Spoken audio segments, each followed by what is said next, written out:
So, Holly, what have you been called too much of? Can you give me a list? I could give you an extensive list. I feel like I'm too much all of the time, every single day. Something I've noticed particularly in my area of work is being called too masculine or too feminine, where, you know, I'll present myself as, naturally I present myself as quite feminine. I like characteristics of a feminine woman or a feminine man. I just feel quite comfortable behaving in that way. But I've been told that I'm too feminine many times for the area of work that I'm in, which is generally sort of stage-based and quite rugged work. But people won't trust me if I'm too feminine.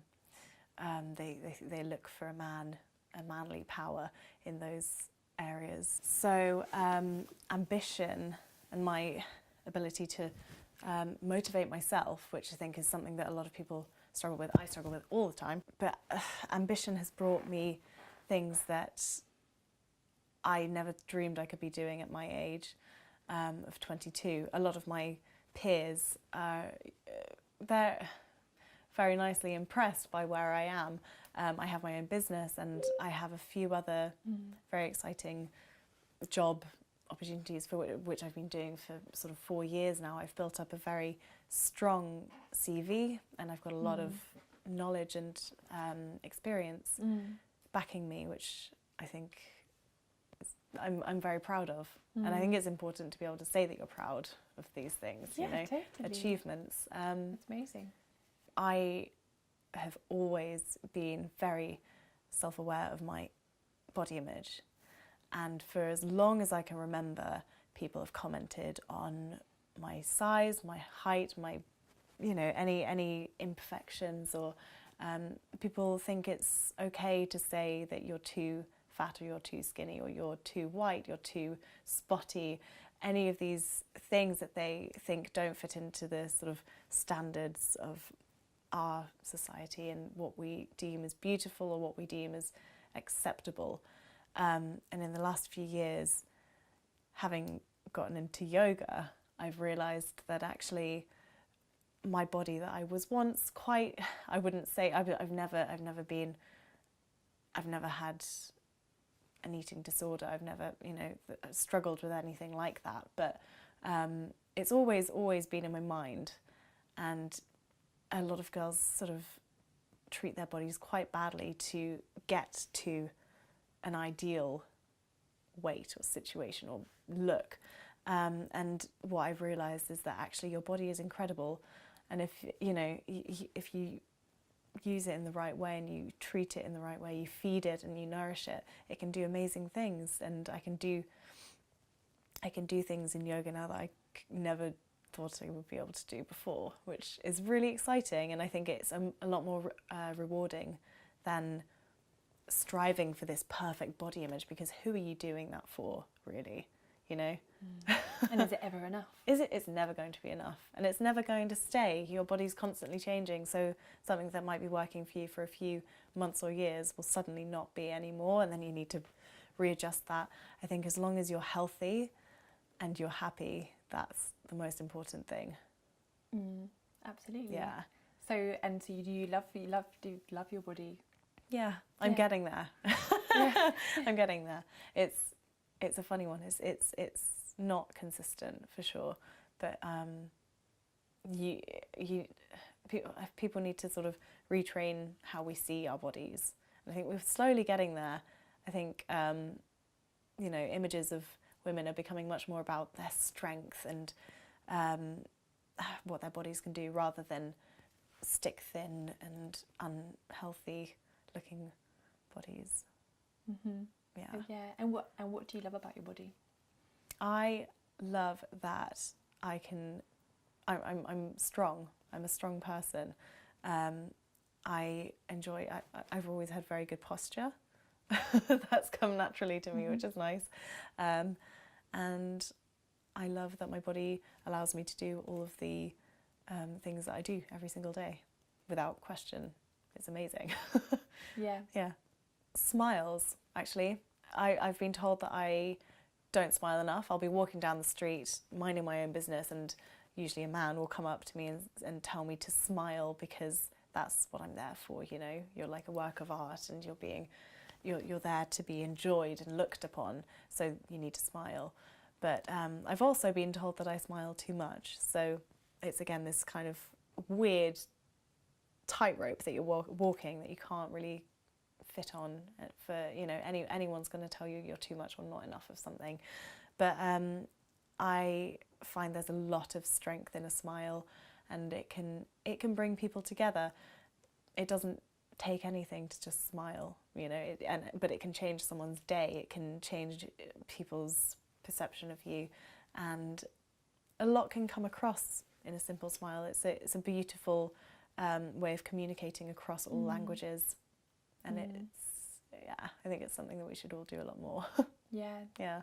Tell us about a time you smiled and it's changed someone, and it's changed something, either someone's day or your day, or yeah. Well, just in work, it's, you know, I do I work on weddings a lot of the time, and that is one cliche, but it's a very happy day usually for most people, and I think you need to fit into that aura of happiness, and you need to step up to the excitement that the guests and the bride and the groom are feeling, or the groom and the bride and the bride, and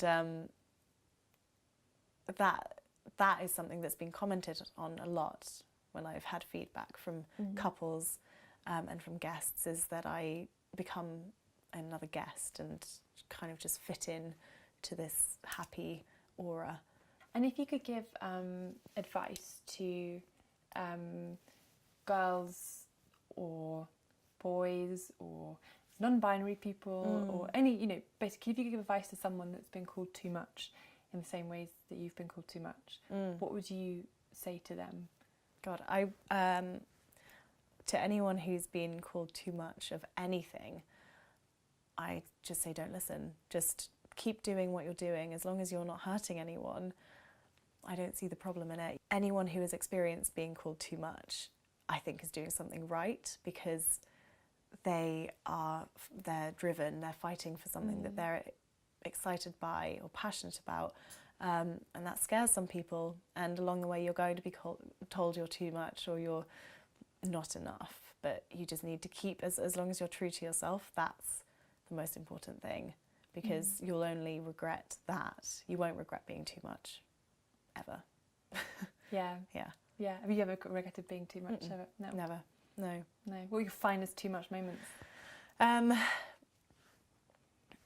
Shouting back at misogynistic men in clubs where, you know, they think that they can get away with calling you horrible, crude names and getting their way, but actually you then turn around and say something equally as outrageous in defence, and it stuns them, and it's quite a badass moment. Yeah. Awesome. And if you could imagine like a perfect world, you know, what would it look like? You know, what would it look like? I think that we would allow each other to float. It would just kind of you'd be able to comfortably and happily be with each other in company, and accept people fully for who they are and who they want to be, where they're going and how they present themselves. I don't understand this kind of need and deep-rooted characteristics of people to kind of judge any differences in other people. It's such a horrible thing that we are brought up with. It happens in school. Anyone who stands out or anyone who's different is weird and sort of looked down upon, and I think that's really sad. I think our differences make us who we are, and they should be celebrated.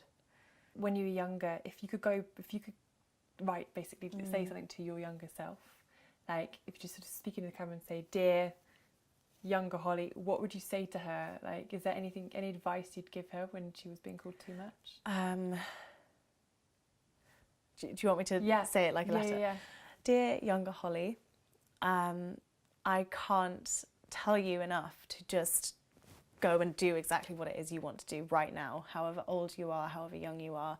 Just follow that ambition that's deep down in you, and go with your gut. Your gut is very rarely wrong, I've found.